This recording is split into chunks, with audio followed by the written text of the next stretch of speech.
Welcome to the Marc Steiner Show here on The Real News. I'm Marc Steiner. It's great to have you all with us. This election is upon us. There's always a conundrum. Run as Democrats or launch and support a third party in this election. And the left isn't a conundrum. As I said, vote for a Democratic candidate, fight inside the Democratic primaries, or go green, or some other third party, or a mix of those things.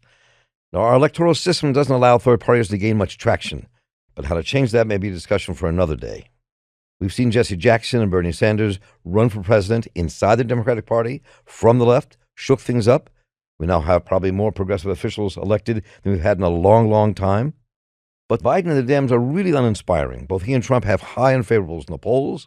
And while the left does have some power inside the Democratic Party, the right, the racist right, one could even say, some would say the neo-fascist right, has strategically built power and is fueling the Republican Party, winning legislative power in over 26 states, and is a major force inside that party and across the nation. So what to do? Now, I'm not by nature a pessimist, but we do face a political dilemma. As we all know, the brilliant, charismatic philosopher and political leader, Cornel West, who's been on this show and on The Real News, has decided to run for president on the Green Party ticket. And we here at The Real News and here on the Steiner Show will be exploring what to do in this election in the coming months. And today, we talk with D.D. Guttenplan, editor-in-chief of The Nation magazine, and Bhaskar Sunkara, who's president of The Nation magazine and founding editor of Jacobin magazine. Both have written numerous books, which you'll find on our site, and together wrote an opinion piece in The Nation called Cornel West Should Run as a Democrat.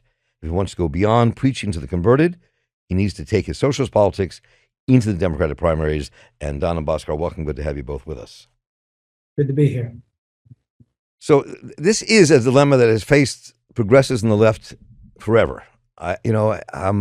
In my entire life here as an activist, which has been a while now, longer than I want to remember, it has always been an issue. It's been an issue since Debs ran as a socialist, before that. So, and here we're faced with this again. So I want to begin with where we are at the moment and how the left, how progressives should even begin to approach this election.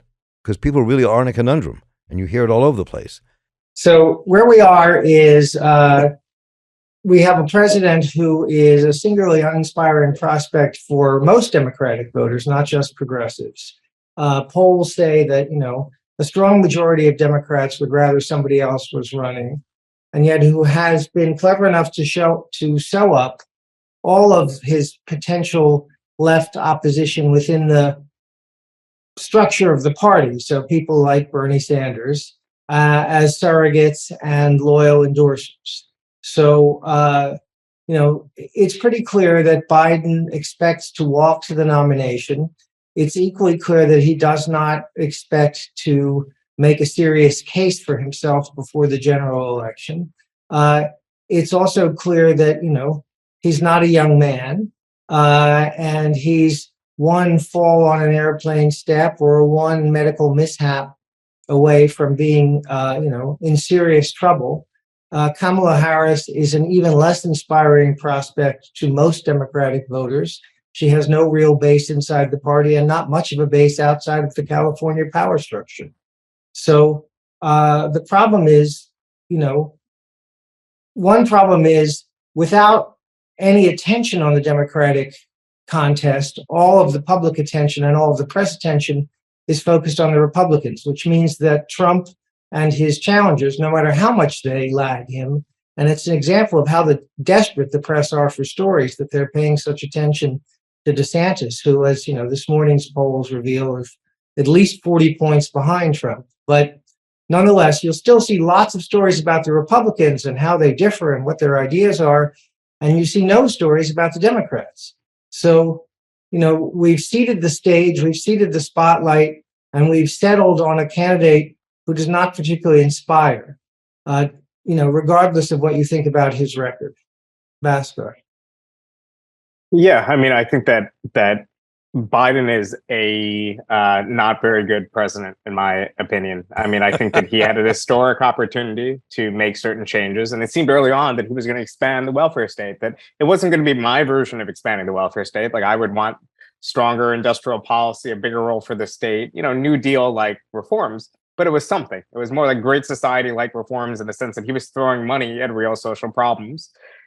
But he chose not to extend certain programs. He chose to declare, to to use the end of the pandemic as a way to cut certain vital expansions of the welfare state that we had during the expansion. It had all sorts of issues with Biden, but I think that the way in which most ordinary Americans approach this election is they recognize the dilemma that we're in because we're not playing a fair game, we're playing a rigged game. And this country's political system is built around a two-party system that can't be overcome through force of will alone.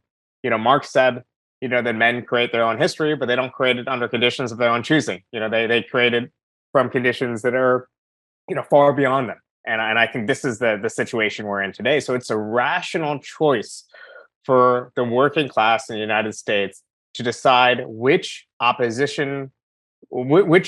force you'd rather be in opposition to.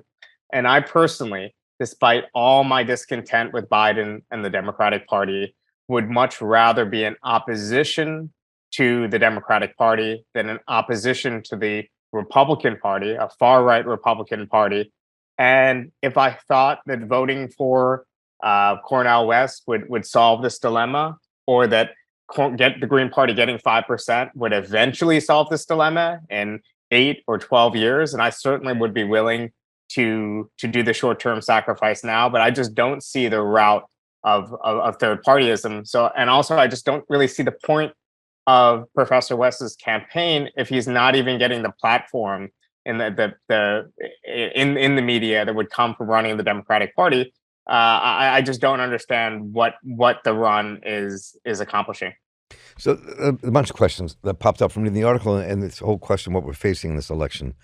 I want to pick on a theme in the article first and ask you both what you think Cornel West running inside the Democratic Party would do. We've seen the Jesse Jackson campaign that I will, full disclosure, was part of back in the 80s. You see Sanders' campaign. And so, and what they've done to change the political dynamic inside the Democratic Party, what would it mean for Cornell to run? I mean, how would it change things? Where would you think we would end up? What would it do different than his running as a Green, where he'll just be on the outside? And Bhaskar, let me let you start off. I think at the very least, Cornel West running as a Democrat, obviously this was a decision that should have been made a month ago, right, would have continued the trend of it being clear that there's a left opposition poll in the United States that's distinct from both corporate Democrats and also distinct from the Republican Party. I think at its best, that's what Bernie Sanders did. That's also what Jesse Jackson did.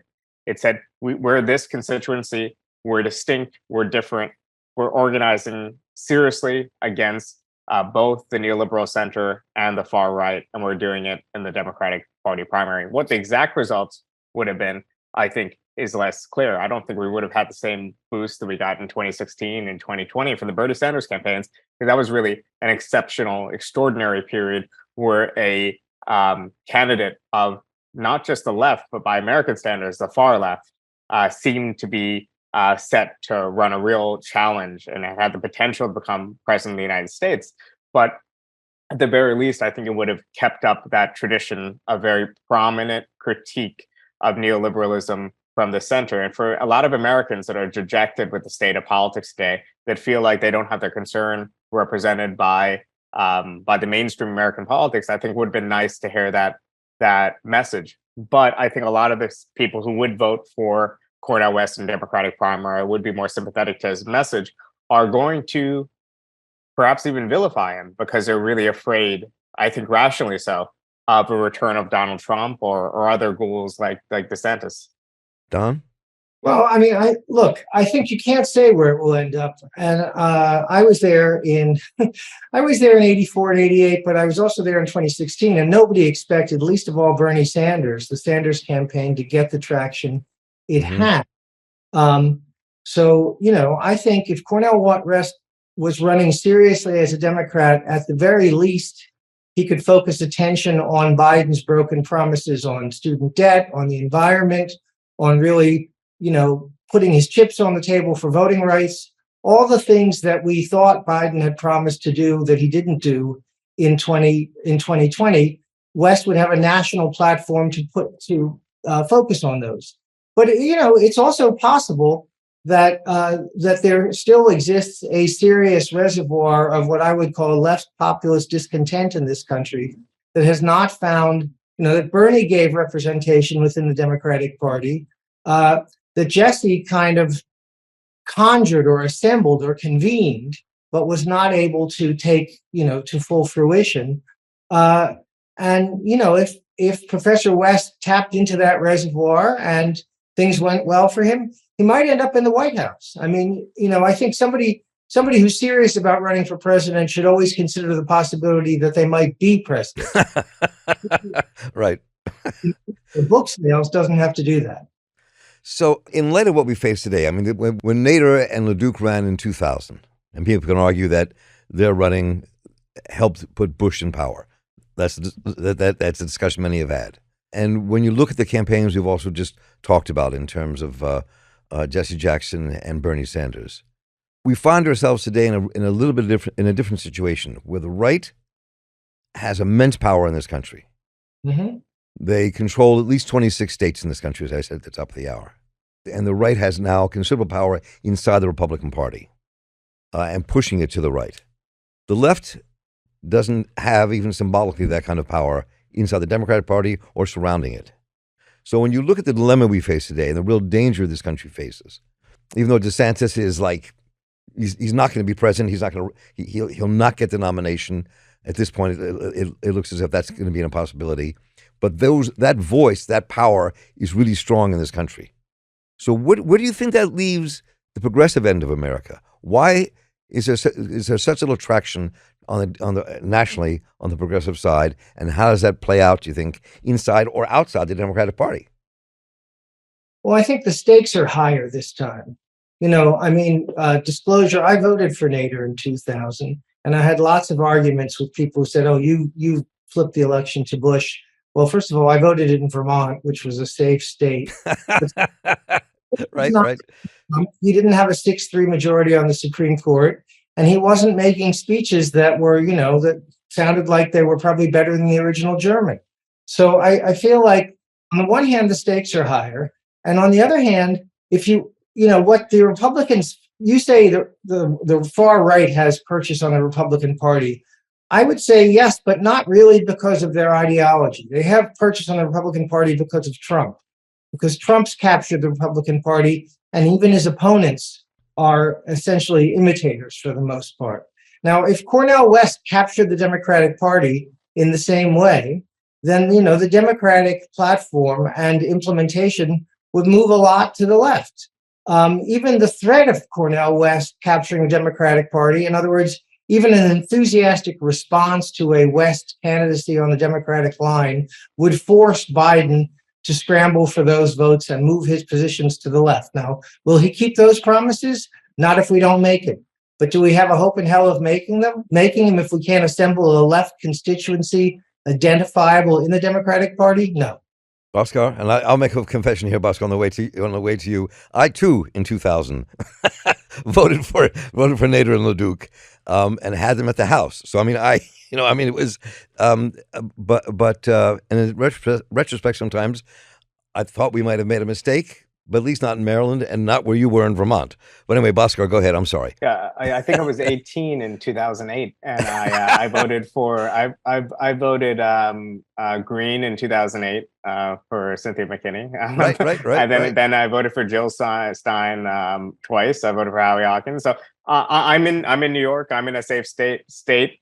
I felt comfortable making those votes, and I think we would separate here what moral acts we as individuals should do to signal our discontent and make ourselves feel better, or to just not have the stain of voting for a bad leader, versus what strategic act the left as an institution, as institutions, as movements should make to, again, like I put it before, decide what force to be in opposition to. So do I think that a organization like The Nation magazine or an organization like the Democratic Socialists of America should spend a lot of time boosting the run of Joe Biden as opposed to supporting down ballot races and activities and so on? Probably not.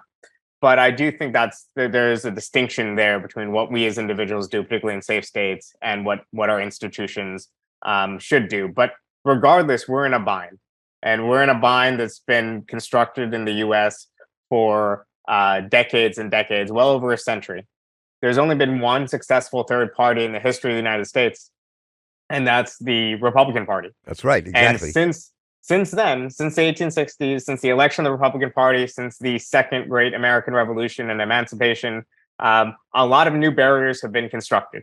There was ballot access restrictions, the end of fusion voting.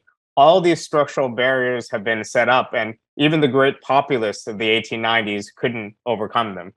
Of course, the efforts to change the Democratic Party from within have largely been failures too. Mm-hmm. We could point to brief moments. We could point to the 1930s. We could point to other efforts later where the Democratic Party has, for a moment at least, aligned to the interests of working class Americans. But obviously, we need a long-term solution, a long-term movement to get out of this bind. And I just frankly don't think that independent, small third-party runs are the way to do it.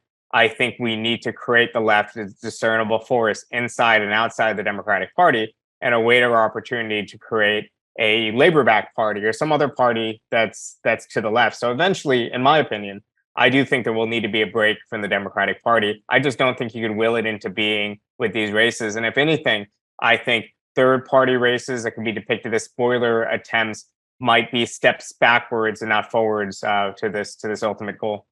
Well, as two people who cover this intensely and write about it a lot, and where the left is going in this country, let's talk for a moment, because of what you just said, Bhaskar, about how it gets done and where we go from here. And I'll give you a small story. I mean, in 1972, in the Democratic primary, I was working organizing in a community in South Baltimore, a tenants union group. And it was divided. There's a big street called Charles Street. On one side was Sharpleton Hall, one of the oldest black neighborhoods in America, free black neighborhoods. On the other side was South Baltimore, which was a mostly white working class neighborhood at that time, before it was gentrified. And so we took up to take on the Wallace voters by organizing door to door, and actually turned 2 Wallace precincts into McGovern precincts. So it was organizing. And I say that because I'm thinking about what Max Alvarez covers here at The Real News, which is the intensity of working class organizing around the country inside unions. So the question is, how does that begin to happen?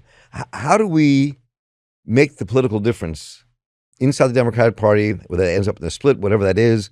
We can't predict the future. But I just want to see what both of you think should be happening now, that's not happening, that could happen, that could change the nature of the political struggle in this country when it comes to electoral politics. A lightweight question, but go ahead, Bhaskar. Yeah, I mean, I think some of this is happening, just not on the big enough scale. Yes. But I think the Democratic Socialists of America is an organization that, when I joined it, back when I was 17 years old, I joined DSA. It had 5,000 members. Most of them were over 60 years old.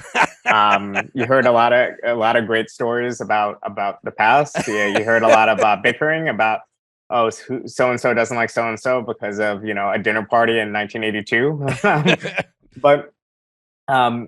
But in general, this organization now has gone from 5,000, it peaked close to 90, 100,000. Now it's maybe down to around 70,000. There's been some attrition, but still, it's a significant force in a lot of areas in the U.S. It's not just this marginal fringe sectarian thing. And a lot of the work that DSA chapters do is around tenant organizing. Mm-hmm. It's around supporting local labor struggles. It's around fighting for against climate change at the state and local level. And yes, it's about supporting elected officials at every level. There's around 300 elected officials at every level in the United States that are DSA members or DSA endorsed. Recently, the nation took part in a gathering convened by DSA Fund and Jacobin magazine that brought together around 100 or 80 plus staffers of these elected officials together in Washington, D.C. And it was really incredible to see them all in the same room, because almost all of these people were elected post a 2016 cycle and onward. So there is a base of dissent. And these are just self-described democratic socialists. Beyond that, there's a much wider progressive communities of people who don't identify as socialists, but are part of the same movement and struggle to build a more equitable world. So I think it is being constructed. It's not being constructed at the pace that we want it to. There's certain barriers and roadblocks that we need to overcome, but there's still something that people can plug into. And there's a hub of this activity in Democratic Socialists of America. And obviously, at the nation, we're a step removed from the day-to-day political struggle. We need to look at things more journalistically, sometimes convey harsh realities to people, even when they're unpopular. But I think we're also obviously part of this, like the Real News, a broader dissemination of these ideas. There is an American left right now. It's just weak. There were periods in between that Jackson run that you were a part of, and much more recently in before the Sanders runs, before Occupy Wall Street, before Black Lives Matter, it was very hard to find the U.S. left. You knew it was there, but it was very hard to find it. Right. I agree. I agree. Don?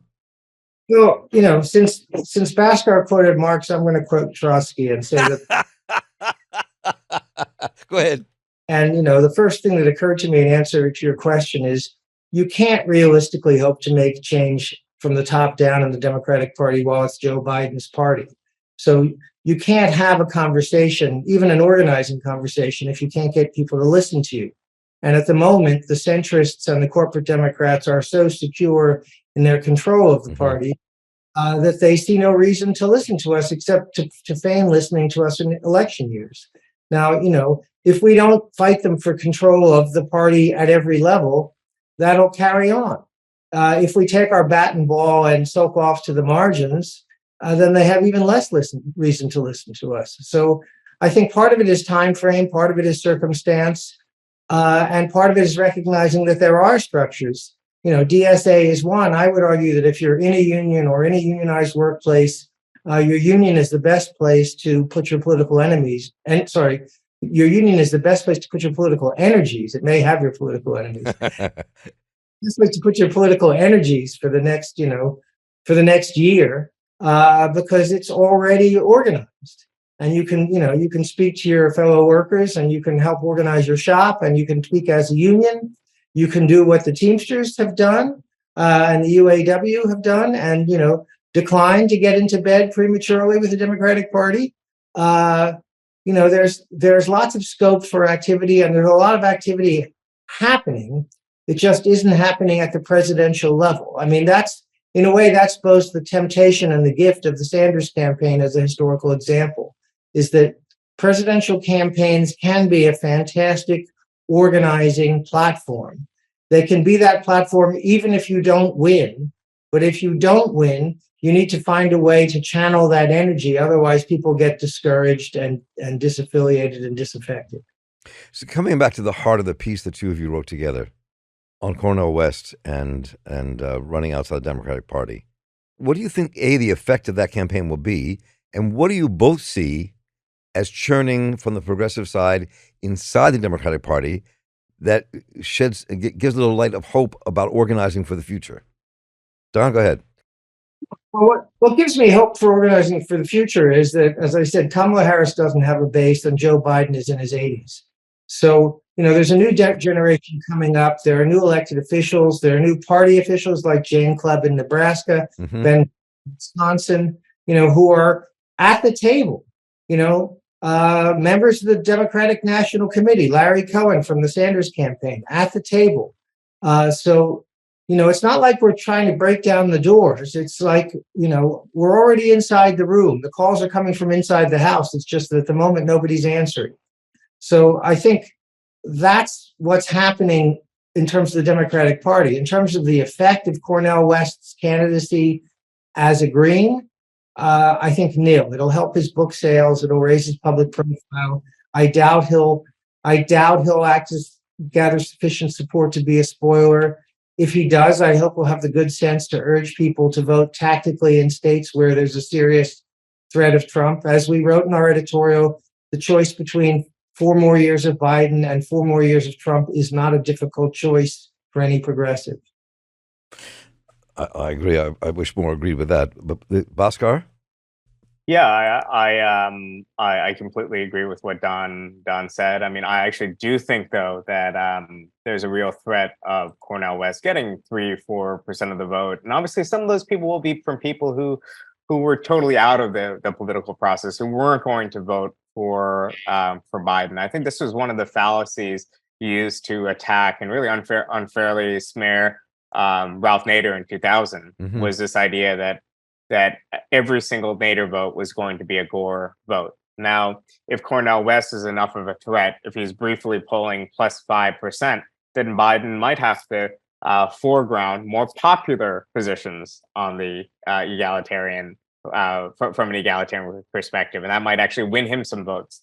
But I think in reality, when it comes down to the actual election day, voters will make the rational choice, which is for 4 more years of a tepid, centrist, neoliberal president over 4 years of a presidency veering on some sort of right-wing authoritarianism. And I think those are the real stakes.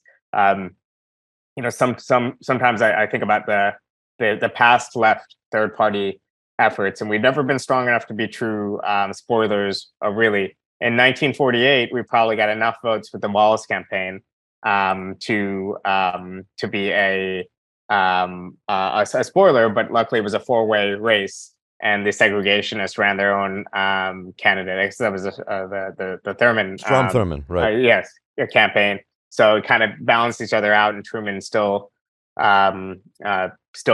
But yeah, I think in this case there really is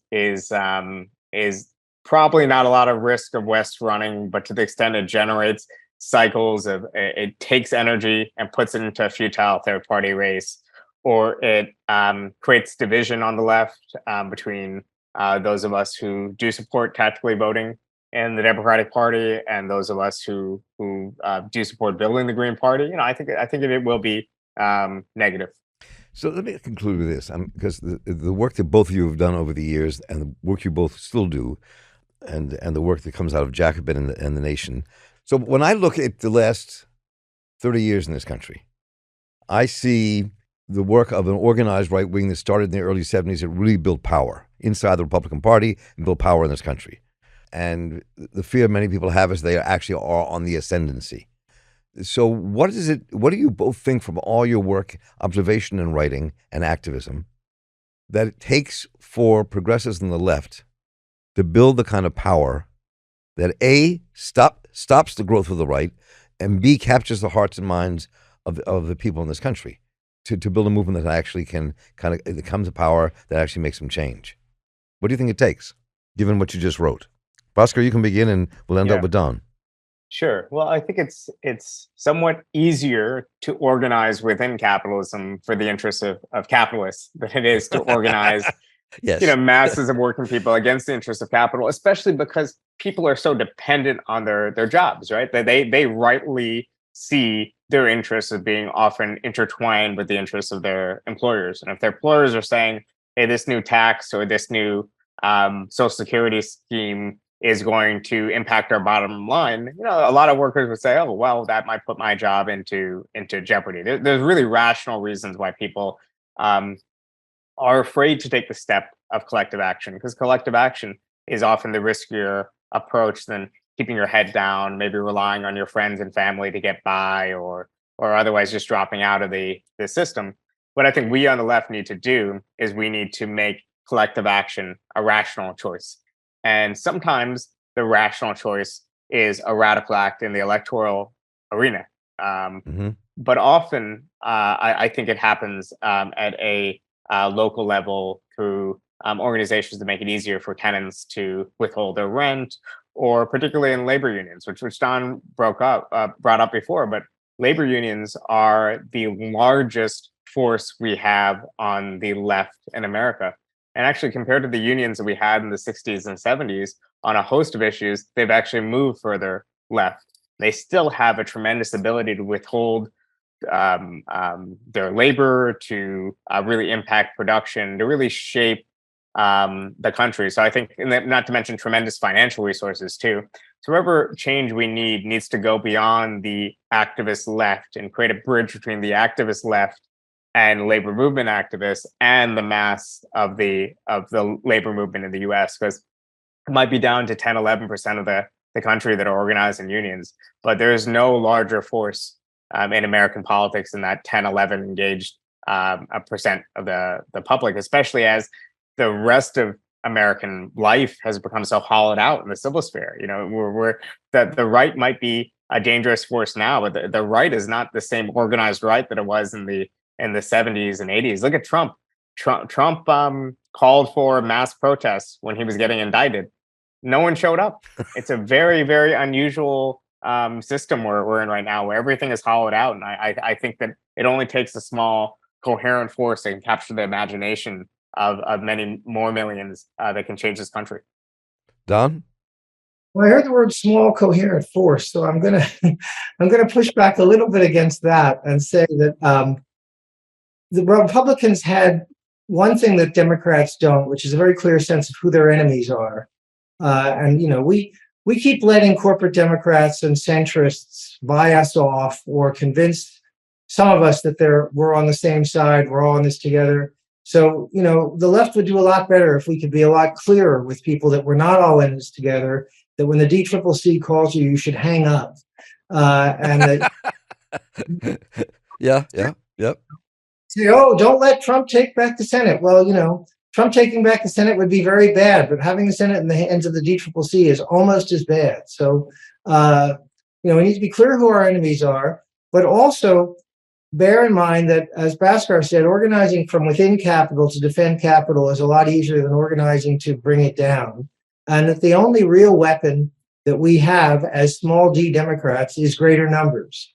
So, we have to have a majoritarian politics. We have to have a small d Democratic politics. We have to have what I would call a populist politics. And we have to organize around those issues, both in the institutions that already exist, whether it's, your church or your union or your school or your campus, and in new institutions, that address specific issues.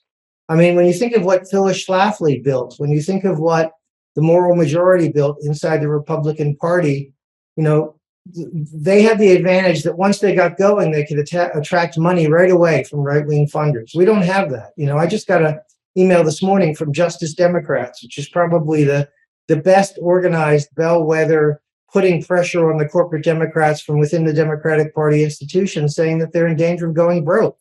So we don't have those kinds of money pools available to us, but we do have numbers, and we do have the power of numbers if we're willing to use it. And this is partly why we pay so much attention to strikes, because strikes are when the working class decide to use their power and their power of numbers. Well, both of you have just brought up, especially in the last 10 minutes of this conversation, it seems to me we could leap off into a whole deeper conversation. Maybe we'll do that sometime soon. This has been, A, I want to thank you both for the writing that you're doing, the work that you're doing, and B, for taking time with the show today. And C, I'm going to look forward to having you both back to continue the discussion. Thank you both so much for being here and for all you do. Thanks so much for having us. I hope you all enjoyed that conversation today with D.D. Guttenplan, editor of The Nation, and Bhaskar Sunkara, who is president of The Nation, talking about their article, Cornel West Should Run as a Democrat. If he wants to go beyond preaching to the converted, he needs to take his socialist politics into the Democratic primaries. And we'll be linking to his article and their other work, so please check all that out. And thank you once again for joining us today. And I want to thank Adam Coley, David Hebden, and Kelly Rivera, without whom any of this would be impossible to produce and make happen. So please let me know what you thought about what you heard today, what you'd like us to cover. Just write to me at mss@therealnews.com, and I'll get right back to you. And while you're there, please go to www.therealnews.com/support. Become a monthly donor. Become part of the future with us during the summer campaign for The Real News. I'm Marc Steiner. Take care, and we'll be talking together soon.